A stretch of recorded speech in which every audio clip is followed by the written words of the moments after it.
Universitetga tashlab qo'yasizmi? Bo'ldi, chiqing aka.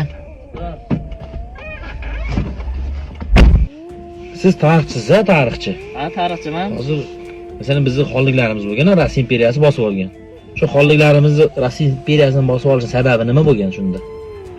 Birinchidan xonliklarimiz tashqi iqtisoddan faqat Rossiyaga bog'lanib qolgan va ichki ziddiyatlar ham ko'p bo'lgan. Bilasiz, o'g'li, amakisi bir-birini hokimiyat bilan talashishlar, xalq ham birlasha olmagan bularni orqasidan bo'linishlar ko'p bo'lgan.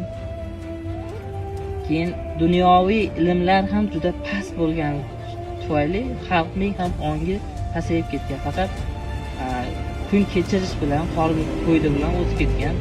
Shular sababli o'ylayman. Endi hozir masalan mana O'zbekistonda mana hamma imkoniyat bor o'qishga, chetga chiqishga. Hozir O'zbekiston o'sha jahon savdo tashkilotlariga qo'shilish arafasida. Hozir o'sha tarixda qilingan xatolarni qilmaslik uchun hozir biz nima qilishimiz kerak? Hozirgi vaziyatda. Birinchidan saviyasi past bo'lgan blogerlarni kuzatmaslik kerak. Kontentlarni, shortlarni ko'rmaslik kerak.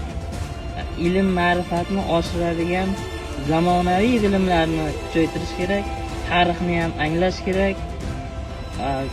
Shu madaniyatimiz va iqtisodimizga ham juda katta e'tibor ham berishimiz kerak deb o'ylayman.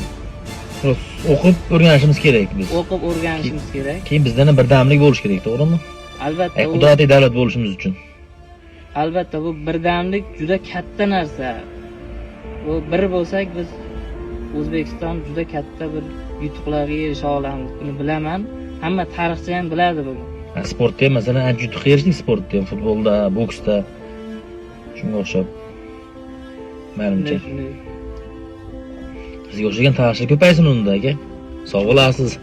Rahmat sizga bergan ma'lumotingiz uchun.